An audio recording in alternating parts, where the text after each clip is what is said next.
జై గురుదత్త. ఒకానొక కాలంలో హరిహర క్షేత్రంలో శైవులు వైష్ణవులు జీవిస్తూ ఉండేవారు. కానీ వారిరువురు మా శివుడు గొప్పవాడు అని శైవులు, కాదు మా విష్ణువే చాలా గొప్పవాడు అని వైష్ణవులు మతమౌఢ్యంతో పరస్పరం దెబ్బలాడుకుంటూ గ్రామానికి ఉత్తరాన వైష్ణవులు, దక్షిణ భాగాన శైవులు నివసిస్తూ ఉండేవారు. వారిద్దరి మధ్య పచ్చగడ్డి కూడా భగ్గుమని మండిపోయేది. వైష్ణవులు విష్ణుపాదాలను తిరునామంగా ధరించేవారు. శైవులు అడ్డనామాలు ధరించి మధ్యలో మూడవ కన్నువలే కుంకుమ బొట్టును ధరించేవారు. ఒకరి బొట్టు మరొకరికి నచ్చేది కాదు. వాళ్లలో అధిక ఆవేశం కలవారు వీర వైష్ణవులు, వీర శైవులు అనే తెగలుగా ఏర్పడి ఒకళ్ళనొకళ్ళు నిందించుకుంటూ విద్వేషించుకుంటూ తగువలాడుకుంటూ ఉండేవారు. వీర వైష్ణవులు వీర శైవులను చూసిన వెంటనే తలస్నానం చేసేవారు. ఒకరిని చూస్తే మరొకరికి పంచ మహాపాతకాలు లభిస్తాయి అనే మతమౌఢ్యంలో జీవిస్తూ ఉండేవారు. ఇట్టి వారిని ఉద్ధరించుటకై శివకేశవులు ఇద్దరూ జాలిపడి హరిహరనాథునిగా ఇక్కడ ప్రతిష్ఠితుడై ఇరువురి భక్తులకు ఆరాధ్య దైవమయ్యాడు. శివుడు విష్ణువు ఒక్కటే అని తెలియజేయుటకు హరిహర రూపంలో ప్రత్యక్షమైన పరమాత్మను అందరూ సేవించసాగారు. ఇట్టి హరిహరనాథుని దర్శించి అందరూ ధన్యులు కండి అని శంకరాచార్య స్వామివారు తమ శిష్యులను ఆదేశించి దశావతార స్తుతిని చేశారు. శిష్యులందరూ తమ గురువులైన శంకరాచార్య స్వామిని ప్రార్థించగా శంకరులు మత్స్యావతార కథను తెలియజేశారు. కృతయుగం యొక్క ప్రారంభ సమయంలో సత్యసంధుడు అనే మహారాజు ఉండేవాడు. అతడు ఒక రోజున కృతమాలా నదిలో స్నానం చేస్తూ ఆదిత్యునికి నదీ జలాలతో అర్ఘ్యమిస్తూ ఉండగా అతని దోసిలిలో ఒక చిన్న చేపపిల్ల కనపడింది. అయ్యో, అర్ఘ్యమిచ్చే నీటిలో చేపపిల్ల వచ్చిందే, అపచారం జరిగింది అని బాధపడి ఆ చేపపిల్లను నీటిలో విడిచిపెట్టేశాడు. తిరిగి మంచినీటిని తీసుకొని అర్ఘ్యమిస్తూ ఉండగా తిరిగి అదే చేపపిల్ల చేతిలోని నీటిలో ప్రత్యక్షమైంది. పొరపాటు జరిగిందని తలచి ఆ చేపపిల్లను తిరిగి నీటిలో విడిచిపెట్టేశాడు. మళ్ళీ మూడవసారి అర్ఘ్యమిద్దాము అని అనుకున్నప్పుడు చేతిలో అదే చేపపిల్ల ప్రత్యక్షమైంది. నెమ్మదిగా, మహారాజా, చిన్న చేపనైన నన్ను ఈ నదిలోని పెద్ద చేపలు తినే ప్రమాదముంది, కావున నీవు నన్ను తీసుకొని వెళ్ళి రక్షించు అని అంది. చేపపిల్ల యొక్క మాటలు విని ఆశ్చర్యపోయాడు మహారాజు. వెంటనే తేరుకొని ఆ చేపపిల్లను తన వద్దగల జలపాత్రలో ఉంచి భద్రపరిచాడు. తన యొక్క స్నాన సంధ్యావందనాలు ముగించుకొని జలపాత్ర తీయగా అందులోని చేపపిల్ల పెరిగి పెద్దదై జలపాత్ర అంతా నిండిపోయింది. ఈ చిన్న జలపాత్ర చేపకు సరిపోదు అని గ్రహించిన మహారాజు పెద్ద పాత్రను తెప్పించి అందులో ఆ చేపపిల్లను ఉంచి తన ఇంటికి తీసుకొని వెళ్ళిపోయాడు.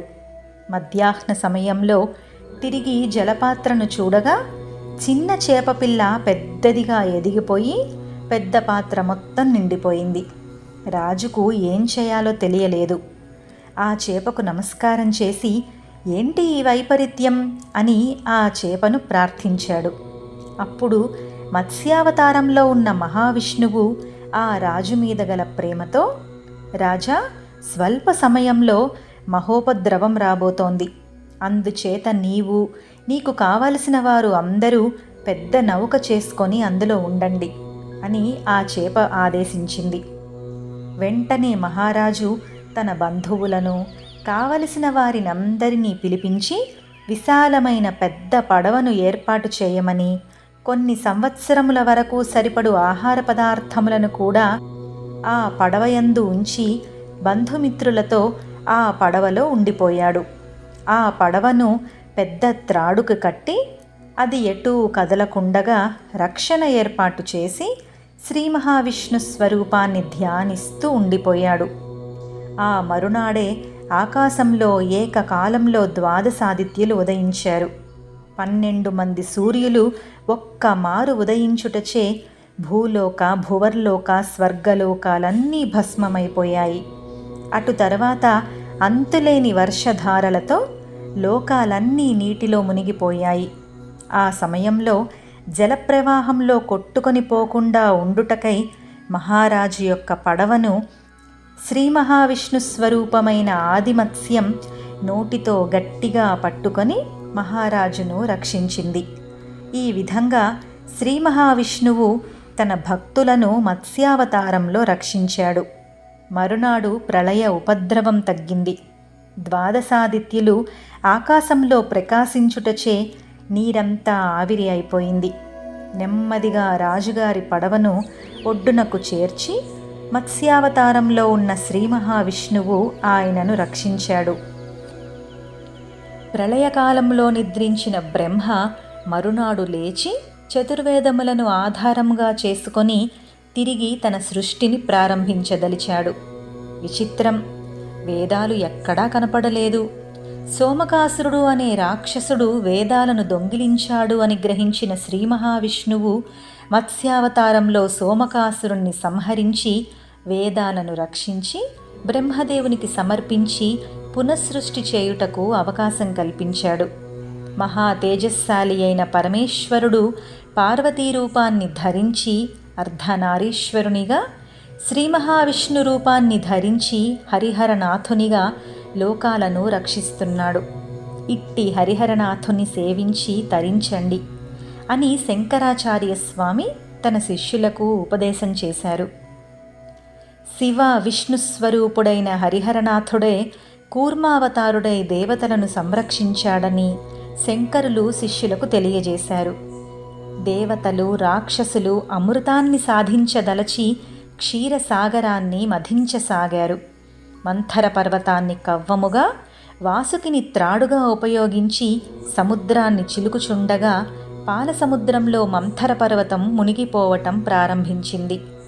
దేవతలందరూ నిస్సహాయులై శ్రీ మహావిష్ణువును ప్రార్థించగా హరిహరనాథుడైన శ్రీ మహావిష్ణువు కూర్మావతారమును ధరించి మంథర పర్వతం క్రిందకు చేరి అది సముద్రంలో మునిగిపోకుండగా రక్షించాడు.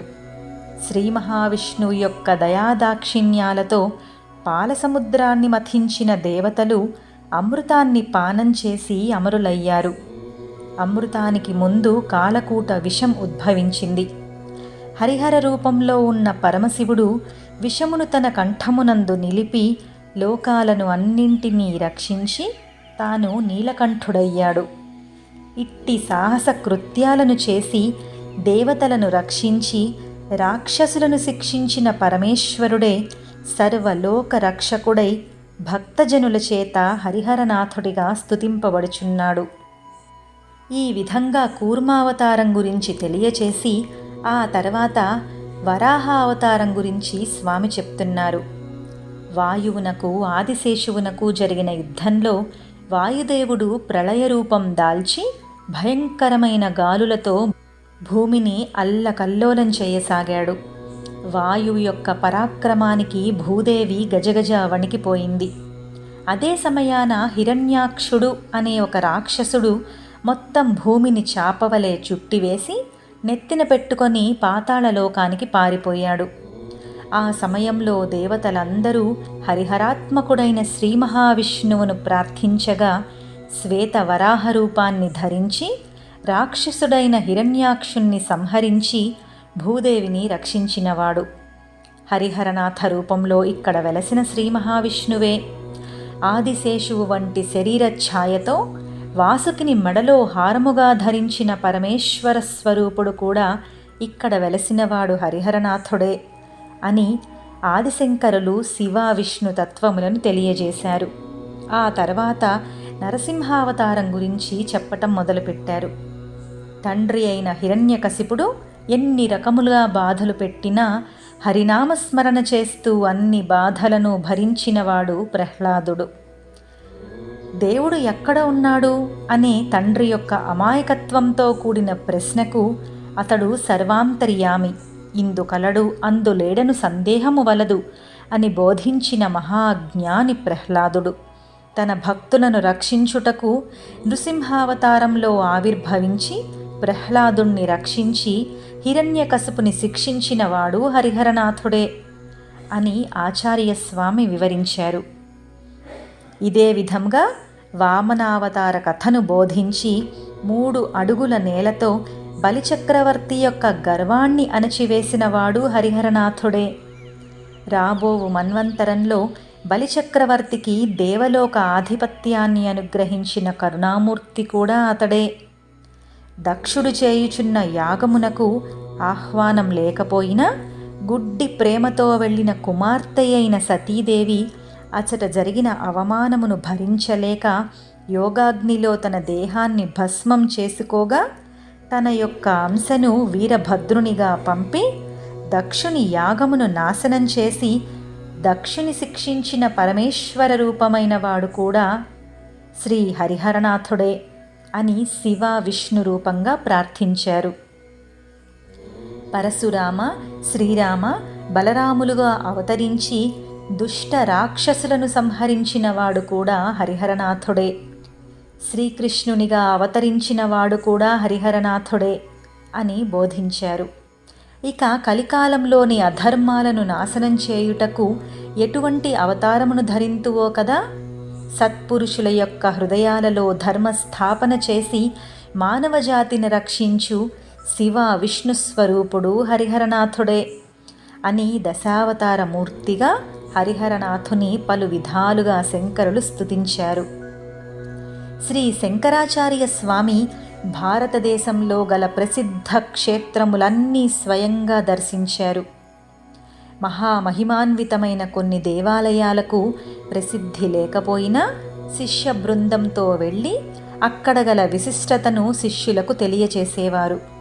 యంత్ర ప్రతిష్టలు చేసి దేవతాశక్తిని సమాజ శ్రేయస్సుకై మరలించేవారు. ధనాకర్షణ, జనాకర్షణ యంత్రాలతో ఆయా దేవతల ఆలయాలను అభివృద్ధిపరచేవారు.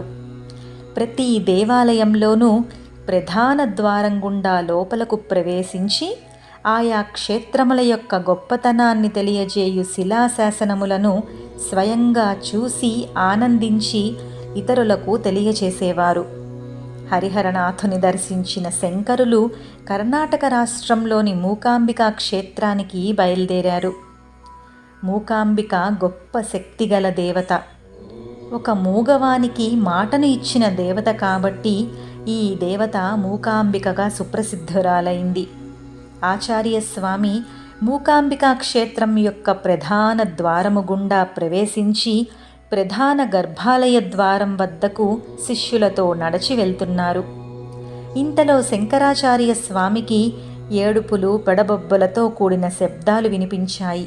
వారి రోదనలు ఆచార్యస్వామి వారి మనసును ద్రవింపచేశాయి. చనిపోయిన బిడ్డను ఒడిలో నుంచుకొని తల్లిదండ్రులు ఏడుస్తున్న దృశ్యం ఆచార్యుల కంటపడింది. ఇంతలో వీరిని రక్షించుటకు ఎవడు సమర్థుడో అతడు కూడా ఈ తల్లిదండ్రుల వలె నిరంతరం ఏడ్చుచున్నవాని వలె తిరుగుచున్నాడు అను మాటలు శంకరాచార్య స్వామికి వినిపించాయి. ఆ మాటలను ఎవరు అన్నారో తెలియదు. ఆ మాటలలోని ఆంతర్యాన్ని స్వామి గ్రహించారు. క్షణం ఆలోచించారు. ఇంతటి గంభీరమైన ఉదాత్తమైన మాటలను సామాన్యుడు అనలేడు అని గ్రహించారు. తనకు కర్తవ్య బోధ చేయుచున్న మూకాంబికయే అశరీరవాణిగా వినిపించింది అని గ్రహించి ఆనంద తన్మయత్వంలో మునిగిపోయారు. దయాస్వరూపిణి మూకాంబికామాత, నీ యొక్క దయాదాక్షిణ్యములతో ఈ లోకం నడుస్తోంది. అదే అందరినీ రక్షిస్తోంది. కనుక అమ్మ, కరుణించి ఈ తల్లిదండ్రుల బాధను తొలగించు, వారి కళ్ళల్లో ఆనందాన్ని నింపు అని శంకరాచార్య స్వామి నిండు హృదయంతో మూకాంబికను ప్రార్థించారు. శంకరుల యొక్క కోరికను మూకాంబికా మాత ఆనందంగా తీర్చింది.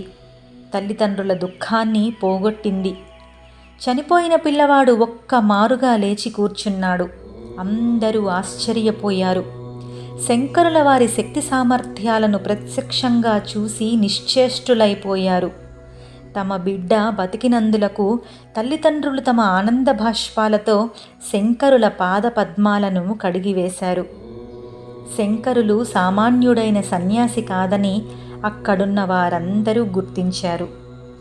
లోకంలోని అధర్మాన్ని నాశనం చేసి ధర్మస్థాపనకు అవతరించిన కైలాసనాథుడే శంకరులు అని కీర్తించారు. శ్రీ శంకరాచార్య స్వామి శిష్య బృందంతో మూకాంబికాదేవి యొక్క గర్భాలయాన్ని ప్రవేశించి పలు విధాలుగా ఆ అమ్మవారిని స్తుతించారు. నీ యొక్క అనుగ్రహం చేతనే సృష్టి స్థితి లయములు జరుగుచున్నాయని పలు విధాలుగా స్తోత్రం చేశారు. మూకాంబికాదేవిని దర్శించి ఆమె యొక్క ఆశీస్సులను తీసుకున్న శంకరాచార్యుల వారు అక్కడ నుండి బయలుదేరి బలి అనే పేరుగల అగ్రహారం వైపుకి బయలుదేరారు. కర్ణాటక రాష్ట్రంలోని బలి అను పేరుగల సుప్రసిద్ధమైన అగ్రహారం ఒకటి ఉంది. అందులో అన్ని కులముల వారు పరస్పర స్నేహ సౌహార్ద్రాలతో అన్నదమ్ముల వలె ప్రేమానురాగాలతో జీవించేవారు. సుమారు 2000 మంది బ్రాహ్మణ కుటుంబాల వారు బలి అగ్రహారంలో జీవిస్తున్నారు. వీరందరూ వేద కర్మలయందు శ్రద్ధాభక్తులు కలవారే. అందరూ వేదశాస్త్రములు చదివినవారే. గృహస్థులందరూ త్రేతాగ్నులు చేయుచుండగా బ్రహ్మచారులు అగ్నికార్యాది వైదిక కర్మలను ఆచరించేవారు. ప్రతి అమావాస్యకు పౌర్ణమికి ఇష్టి కార్యక్రమములు నిర్వర్తించేవారు. ఇష్టిలోని పురోడాశమును అంటే ప్రసాదమును ముందుగా స్వీకరించి అనంతరం భోజనాదులను ఫలహారములను చేయు స్వభావం కలవారు. ఆ గ్రామములో చాతుర్వర్ణ్యముల వారు ఎల్లవేళలా సత్కర్మలను చేయుచుండెడివారు. దుష్ట కర్మలను చేయువారు, పాపపు ఆలోచనలు కలవారు ఎంత వెతికినా ఒక్కడైనా కనపడడు. అంతటి పరమ పవిత్రమైన గ్రామం బలి అగ్రహారం. దేవతలయందు భక్తి శ్రద్ధలు కలిగి ధర్మకార్యములను చేయుచు తిథులయందు నక్షత్రములయందు చేయవలసిన పూజాదికములు చేయుచూ ఉండేవారు. ప్రతి ఇంటి నుండి నిత్యాగ్నిహోత్ర జ్వాలలు బయటికి వస్తూ ఉండేవి. హోమధూమం ప్రజలను శక్తివంతులను చేస్తోంది. ప్రతి ఇంటిలోనూ వేదనాదం వినిపిస్తూ ఉంటుంది. మేధావంతులైన కొంతమంది చిన్నతనంలోనే తమ శాఖను అధ్యయనం చేసి మిగిలిన శాఖలను కూడా యౌవన ప్రాదుర్భావానికి పూర్తి చేసేవారు. 6 రకాలైన శాస్త్రముల యందు పాండిత్యమును సంపాదించి ఆనందించెడివారు. అచటి వేద పండితులు ప్రతి నిత్యం జపహోమాదులను నిర్వర్తించెడివారు. ఎల్లవేళలా ప్రతి ఇంటి నుండి వేదనాదం వినిపిస్తూ ఉండేది. అట్టి అగ్రహారం వైపు మృత్యుదేవత కూడా ప్రవేశించుటకు భయపడేది. అకాల మరణములు లేవు. పెద్దలు జీవించియుండగా పిల్లలు మరణించుట అనేది మచ్చుకైనను ఆ గ్రామంలో కనపడదు. అన్నియు సహజ మరణములే. అవి కూడా అనాయాసముగను జరుగుట వారి యొక్క ధర్మ దీక్షకు వేద పారాయణకు ప్రత్యక్ష ఫలంగా భావించాలి. ఇంతటి మహత్తర శక్తి కల బలి అగ్రహారంలోనికి శిష్యులతో కూడిన శంకరులు ప్రవేశించి వారి యొక్క వ్రతదీక్షను చూసి ఆశ్చర్యపోయారు. వేద విజ్ఞాన తత్పరులైన అట్టి వారందరికీ ఆత్మతత్వాన్ని తెలియచేయాలని తలచిన శంకరులు వారికి అద్వైత సిద్ధాంతాన్ని బోధించారు. అద్వైత సిద్ధాంతం యొక్క గొప్పతనాన్ని, అందులోని రహస్యాలను గ్రహించిన బలి అగ్రహార వాసులు శంకరాచార్య స్వామిని తమ గురువుగా స్వీకరించి పలు విధాలుగా పూజించి తమ కృతజ్ఞతలను గౌరవ మర్యాదల పూర్వకంగా తెలియజేశారు. బలి అగ్రహారపు ప్రజల యొక్క అతిథి మర్యాదలను నారాయణ స్మరణ పూర్వకంగా గ్రహిస్తూ అక్కడ నుండి శిష్యులతో కూడా శృంగగిరి దివ్యక్షేత్రానికి బయలుదేరారు. బలి అగ్రహారానికి చాలా దగ్గరగా ఉండుటచే శ్రీ శంకరాచార్యుల వారు ఎక్కడా మధ్యలో విశ్రాంతి తీసుకోకుండా నేరుగా శృంగగిరి చేరారు. పూర్వకాలంలో ఋష్యశృంగ మహర్షి తీవ్రమైన తపస్సు ఆచరించినటువంటి పుణ్య ప్రదేశమవటం వల్ల మిగిలిన మహర్షులందరూ ఆ దివ్య క్షేత్రానికి ఋష్యశృంగుని జ్ఞాపకముగా శృంగగిరి అని నామకరణం చేశారు. తుంగానదీ తీరమున శృంగగిరి ఉండుటచే పవిత్రతను కూడా సంపాదించుకుంది. ఇచట నదిలో స్నానం చేసి కొద్ది కాలం తపస్సు చేస్తే అన్ని కోరికలు తీరుతాయని భక్తుల నమ్మకం. శృంగగిరి ప్రాంతమంతయు యజ్ఞయాగాది క్రతువులకు, శాస్త్ర చర్చలకు నిలయం. ప్రతి క్షణం ప్రతి ఇంటి నుండి 4 వేదముల యొక్క స్వరాలు వినిపిస్తూనే ఉంటాయి. శృంగగిరి క్షేత్రంలోని వైదికులు అందరూ యజ్ఞములను స్వయంగా చేయు సామర్థ్యం కలవారే. దయాదాక్షిణ్యములు నిండిన పరమ శాంత స్వభావులు.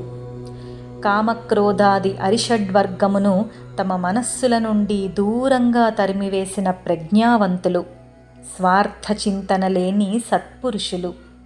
ఇట్టి శృంగగిరి క్షేత్రమునందలి పండితులను, విద్వాంసులను, కవులను, నగర ప్రముఖులను అందరినీ ఒక చోటకు చేర్చి వారందరికీ ఉపనిషత్తులను బోధించడివారు. చక్కటి ఉపమానములతో సామాన్య జనులకు కూడా అర్థమగు రీతిగా జీవాత్మకు పరమాత్మకు భేదం లేదని, ఇవి రెండూ ఒక్కటే అని సున్నితముగా వివరించేవారు. తాను రచించిన గీతాభాష్య, సూత్రభాష్య, ఉపనిషద్భాష్యములలోని విషయములను, వాటి యొక్క తత్వమును తేలికైన భాషలో తెలియజేసి వారిని ఆనందింపచేసేవారు.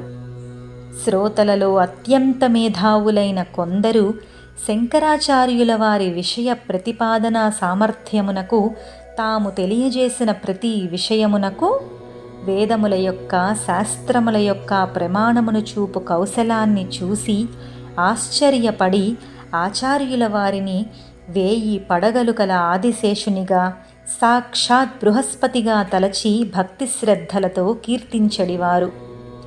ఈ విధముగా శృంగగిరివాసులందరూ ముందు విద్యార్థులుగా, శ్రోతలుగా దగ్గరకు చేరి చివరకు ఆచార్యుని శిష్యులై సేవ చేయసాగారు. పరమ పవిత్రము, విద్వాంసులకు నిలయము, తపస్సు చేసుకొనుటకు యోగ్యమైన సిద్ధక్షేత్రమైన శృంగగిరి అద్వైత సిద్ధాంతమునకు నిలయము కావాలని, ముముక్షువులకు కల్పవృక్షము వంటిది కావాలని శ్రీ శంకరుల వారు తన మనస్సులో దృఢంగా నిశ్చయించారు.